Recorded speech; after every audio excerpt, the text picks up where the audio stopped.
Okay, in this video, what I wanted to do was outline for you the income statement, especially focusing on the format.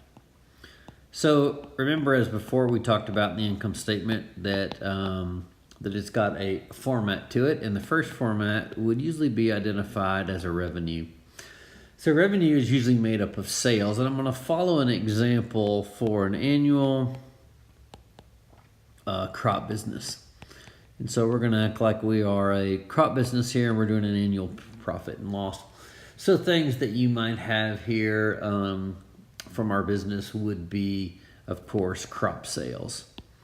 And so as we take product out of our inventory or we raise it, either one, we end up with crop sales, and let's just put $100,000 into crop sales.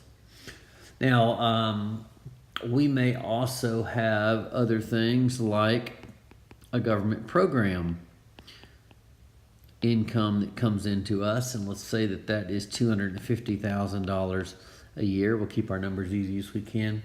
And so this would be an example of an income that might come in. Now, inventory changes would be what we talked about before under an accrual basis. And let's just say that we sold out of inventory additional production of $50,000. So because we pulled that out of inventory, it really doesn't get attributed to this year's revenue, which is really kind of what we're trying to focus on.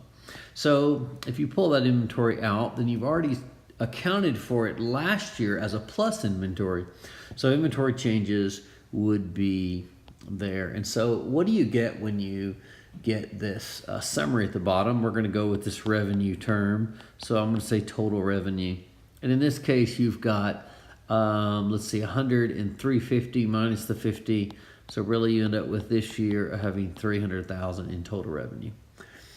Now, as we move through here, we could end up with a cost of goods sold, as I talked about last time.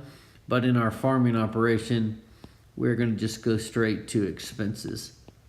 And so what are the expenses that we'd likely have? Well, we'd likely have things like crop expenses.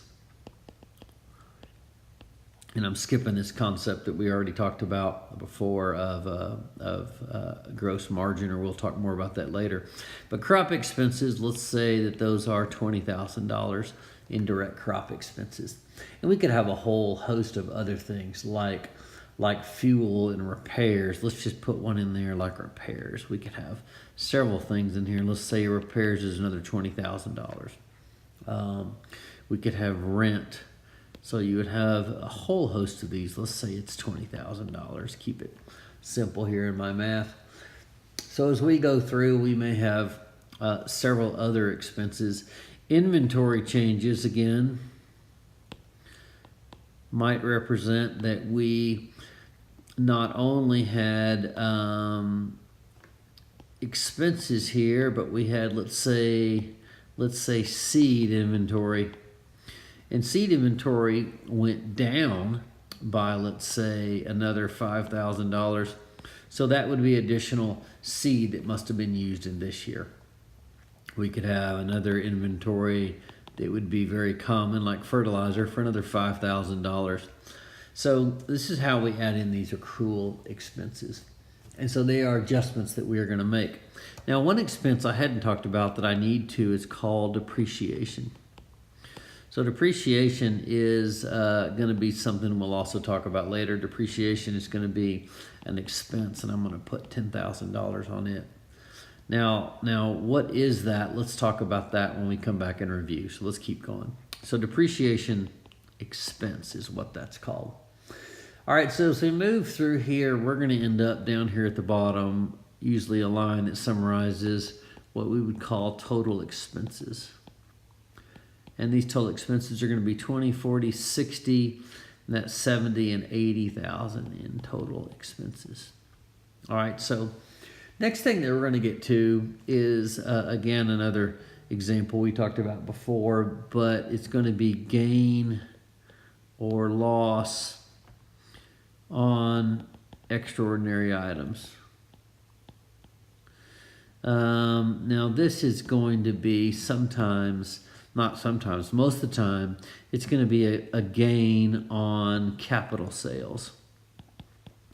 Now, what would a gain on capital sales be? An example might be, and I'm taking up my room here to put some numbers, but an example might be of this one is we sold some land.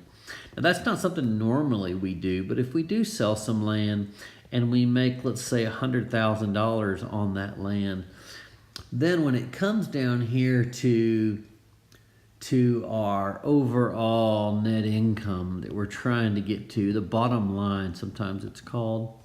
When we get to this bottom line, it looks like we're going to have made $180,000. So what I did was I took our, no, I didn't, I messed up.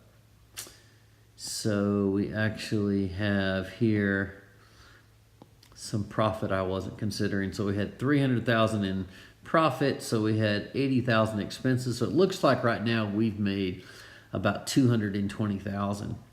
However, we got this other 100 in here, so overall it looks like we made $320,000. But it's good that we have a special note that, hey, 100 of that came from this special area. So what you end up with an income statement is you end up with these sections that we want to cover. And they are a revenue section, usually an expense section. And once again, this could be divided out. This could be divided out in several ways. So there are possibly several of these. And then you end up with this gain or loss on extraordinary items. And those are really the three main sections that an income statement would have. And in this case, our bottom line is $320,000. Let's go back over these and talk about what this is.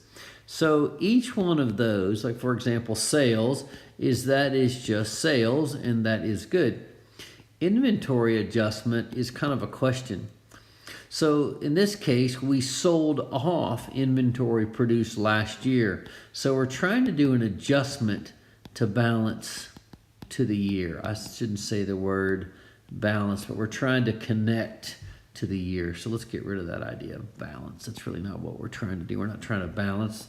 You'll think of the balance sheet in that case. So adjust to connect to the year. And so if you actually have inventory going down, meaning you produced it last year, sold it this year, it's really not sales in this year anymore. So it kind of needs to be adjusted back down. What about expenses? So these are our regular expenses that we have, but inventory adjustments are important as well because that helps to make sure that we connect the expenses to the right year.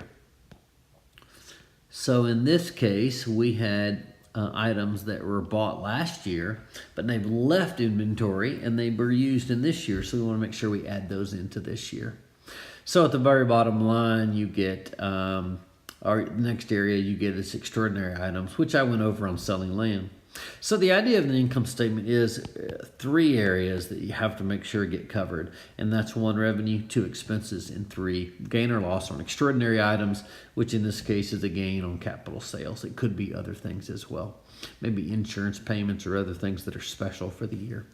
All right, so hopefully this video gives you a little bit of an idea of the concept of an income statement and the sections that apply.